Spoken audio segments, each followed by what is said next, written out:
Analytical review of the RF's war against Ukraine for June 2026. In June 2026, the war increasingly shifted into a format of competition between two models of attrition. Russia attempted to maintain a high tempo of assaults at the front, especially in the Donetsk, Slovyansk, Kostiantynivka, Pokrovsk, and Gulyapole directions.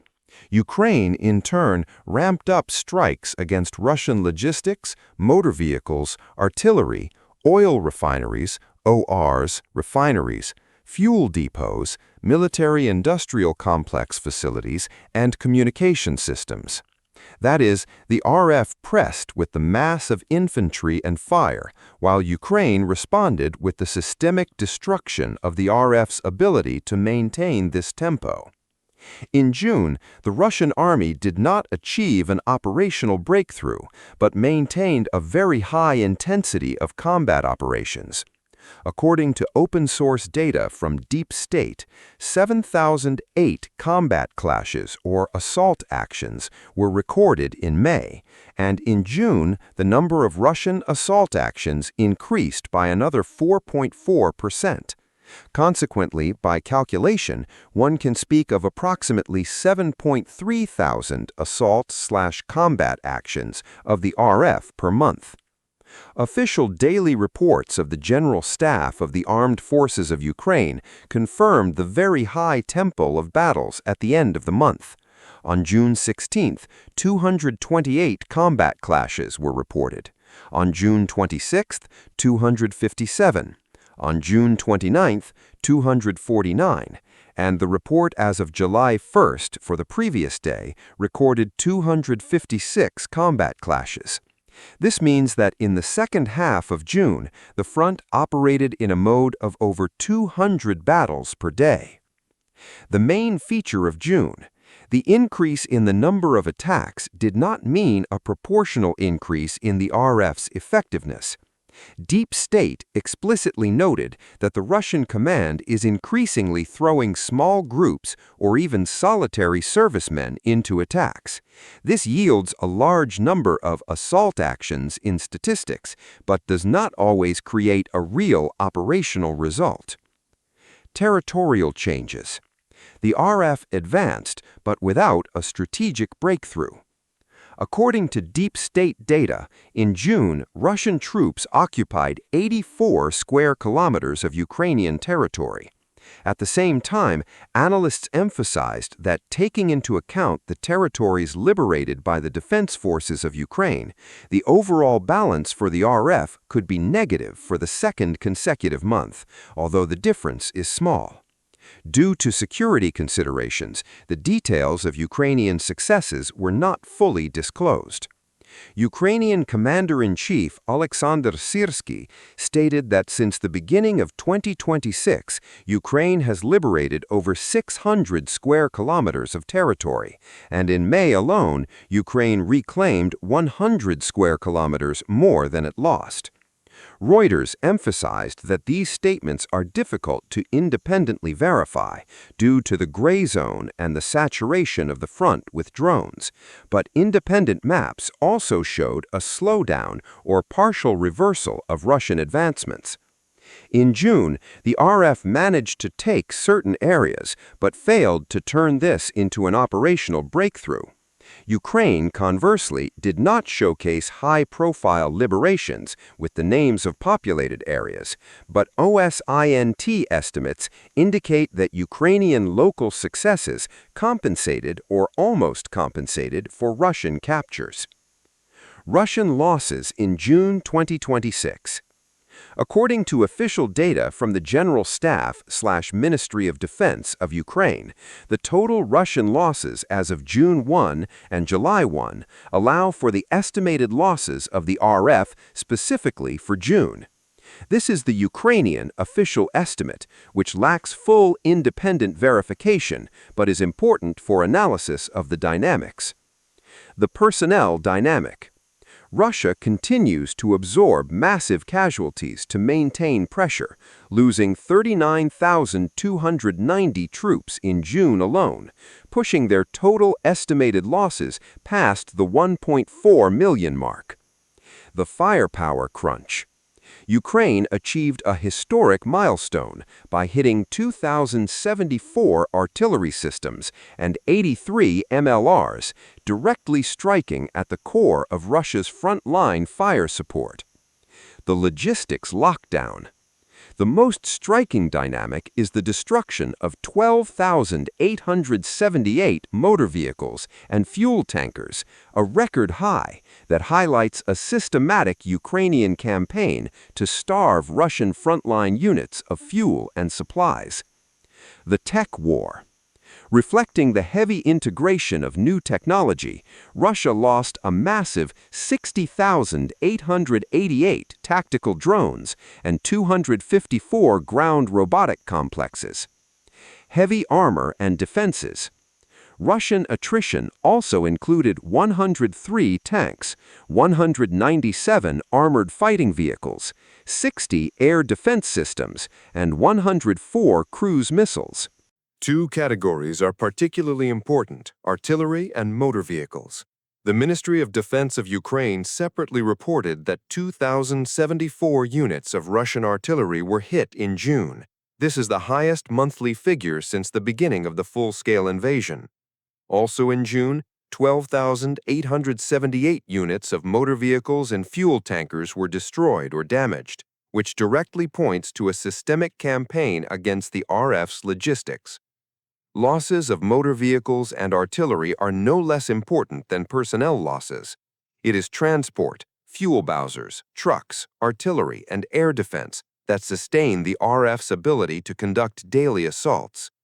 Their mass destruction means that Ukraine is not just repelling attacks, but is attempting to break the material foundation of the Russian offensive.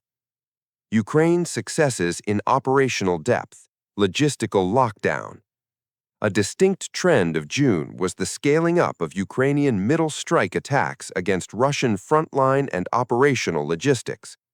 Back at the end of May, the Ministry of Defense of Ukraine launched the Logistical Lockdown Program, the goal of which is to systemically destroy Russian logistics, warehouses, equipment, command posts, and supply routes in operational depth. The results of June are visible through the record losses of the RF in transport, fuel tankers, artillery, and air defense. Such strikes do not take effect instantly, but create a strangulation effect on the front. RF SALT groups may continue to receive orders to move forward, but it is harder for them to deliver ammunition, fuel, evacuate the wounded, bring up artillery, and rotations. The most indicative example is Crimea and the Southern Theater. In June, Reuters recorded that occupied Crimea tightened fuel restrictions, suspended cash sales of gasoline, and queues and shortages emerged at gas stations. On June 11th, Reuters reported that there was no gasoline at many gas stations in Crimea, and supply routes through the occupied territories of the south of Ukraine were increasingly disrupted by strikes. Ukraine is effectively trying to turn Crimea and the Southern Theater into a logistically vulnerable zone. If the RF cannot stably provide fuel to Crimea, this affects not only the civilian sector of the occupied peninsula, but also military transportation, air defense, aviation, repair services, and the supply of groupings in the south. Deep strike on the territory of the RF, refineries, fuel, MIC, communications. In June, Ukraine significantly intensified its long-range strike campaign. According to the summary of the Ministry of Defense of Ukraine, in June, the defense forces struck 11 Russian oil refineries, as well as over 8 strategic targets of the MIC, communications, and technological infrastructure. The geography of the strikes spanned the Krasnodar Krai, Moscow, Tatarstan, Orenburg Oblast, Samara, Yaroslav, Ufa, Tyumen, and even facilities at a distance of over 2,000 kilometers from the state border of Ukraine. Among the key hit or claimed targets in June, the Moscow refinery. According to the MOD of Ukraine, primary processing units and storage tanks were damaged. The plant halted refining for an indefinite period. Reuters also reported that the Moscow refinery was attacked on June 16th and 18th, and the second attack damaged technological units and caused several fires. Tanaco, Nizhnekamsk. Reuters reported a halt in operations after an attack on June 12th. This is one of the most modern Russian refineries.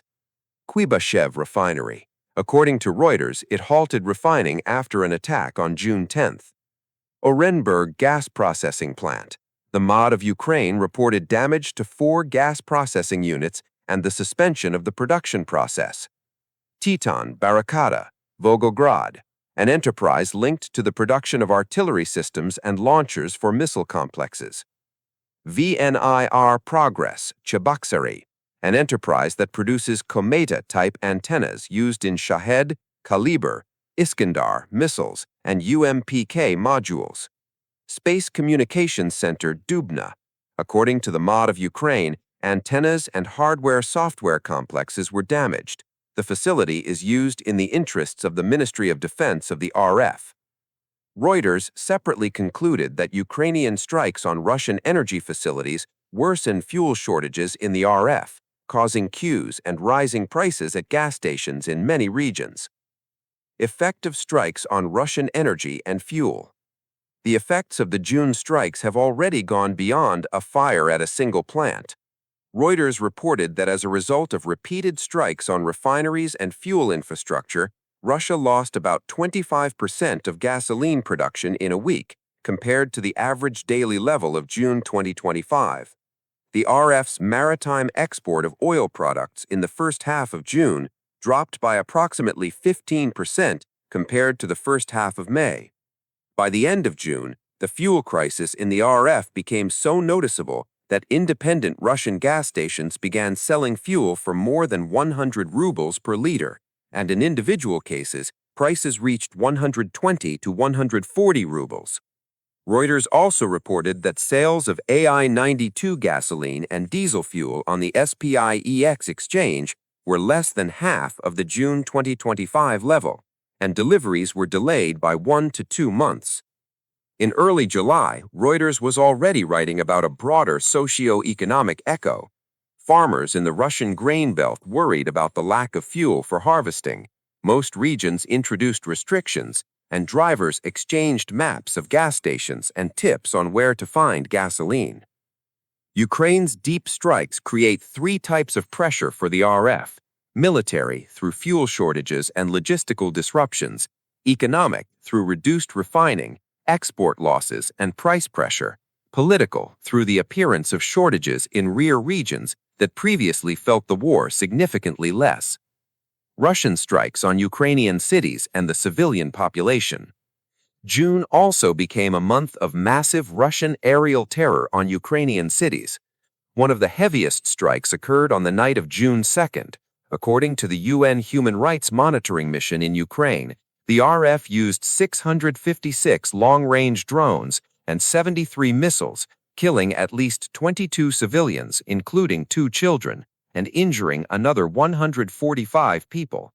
Kyiv and Dnipro suffered the most. On June 15th, the RF carried out another massive combined strike. According to the Air Force, 681 means of air attack were recorded, 70 missiles, and 611 UAVs. The main direction of the strike was Kiev, and missiles also attacked Dnipro and Kharkiv. Ukrainian air defense shot down or suppressed 632 targets, but hits by 20 ballistic missiles and 27 strike UAVs were recorded across 42 locations. On June 29th, Russian attacks on Dnipro, Zaporizhia, and Kharkiv killed 10 people and wounded dozens. In Dnipro, a missile hit infrastructure, affecting businesses, a school, private houses, and cars. In Zaporizhia, a drone struck a marshrutka, minibus. In Kharkiv, a cab strike killed a 23-year-old woman. The UN, in a report released on June 29, noted that from December 1, 2025 to May 31, 2026, 1,272 civilians were killed and 6,871 were injured in Ukraine, which is 40% more than during the same period a year earlier. Long-range missiles and drones of the RF remained the main cause of civilian casualties. In June, Russia combined frontline pressure with strikes on civilian cities. This serves two purposes: to deplete Ukrainian air defense and to create psychological pressure on the population. But in parallel, such strikes strengthen Ukraine's arguments regarding the need for air defense, anti-missile defense, long-range capabilities, and sanctions against the Russian MIC. Why the front looked exactly like this? Main reasons for the trends. The first reason is the dronization of the battlefield. CSIS estimates that the Ukrainian campaign of short, medium, and long-range strikes against Russian targets has become a distinct model of air warfare without classical aviation. Ukraine strikes energy, the MIC, logistics, railways, bridges, warehouses, command posts, ships, radars, air defense, and drone positions. The second reason is that the war is increasingly advantageous to the defense. CSIS estimates the pace of Russian advancement as historically slow, about 50 meters per day near Konstantinovka, 70 meters per day near Pokrovsk, and 90 meters per day near Slavyansk. The reason is minefields, fortifications, artillery, FPV drones, and the death zone around the front, where the massing of armored vehicles or infantry very quickly leads to losses. The third reason is that the RF has switched to the tactic of small infiltrations. Deep State and CSIS describe Russian attacks by small groups or solitary soldiers who try to detect Ukrainian positions, probe the defense, and advance in small sectors. This yields many combat clashes, but does not result in a rapid maneuver breakthrough. The fourth reason is that Ukrainian strikes on logistics have begun to affect the RF's ability to maintain the tempo. CSIS notes that Ukrainian strikes are already creating operational problems for the RF, reducing oil refining capacities, causing gasoline shortages, disrupting logistics, weakening the Black Sea Fleet, and hitting industrial production. At the same time, CSIS cautiously emphasized these strikes have not yet completely destroyed the RF's ability to wage war. Summary trends of June 2026. A rate of high constant, but the effectiveness of these attacks was decreasing. Many assaults bore the character of small or even solitary advancement attempts. The limited territorial gains of the RF. According to Deep State, RF occupied 84 square kilometers, but taking into account Ukrainian liberations, the net balance could be negative for the RF again. Ukraine intensified the systemic destruction of Russian logistics. The RF's record losses in motor transport, fuel, and artillery indicate that Ukraine strikes not only assault groups, but the entire system of their supply. Deep strike on refineries and fuel became one of the central factors of the war, hitting 11 refineries, fuel terminals, oil depots, gas processing plants, and MIC facilities turned the war into a problem for the Russian economy and domestic fuel market. Crimea became a vulnerable logistics zone. Fuel restrictions, shortages at gas stations, and strikes on supply routes showed that the occupied peninsula depends on several critical transport and fuel corridors. The RF responded with massive terror against Ukrainian cities. In June, there were large attacks on Kiev, Dnipro, Kharkiv, Zaporizhia, and other cities. The role of ballistic missiles, Shahed-like UAVs, cabs, and combined strikes increased. The war is increasingly moving into a phase of attrition of industry, logistics, and societal resilience. The front line moves slowly, but rear strikes, drones, air defense, fuel, motor transport, artillery, and production are becoming the decisive factors. June 2026 showed that Russia is still capable of maintaining a very high tempo of battles, but this tempo is becoming increasingly expensive. The Russian army throws infantry, drones, cabs, and artillery into attacks, but receives minimal territorial results at the cost of huge losses.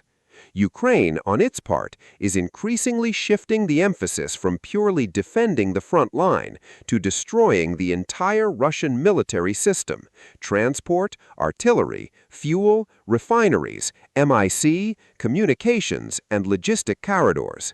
In June, the RF tried to win the war with the quantity of assaults, while Ukraine tried to win the war with the quality of strikes on the system that sustains these assaults.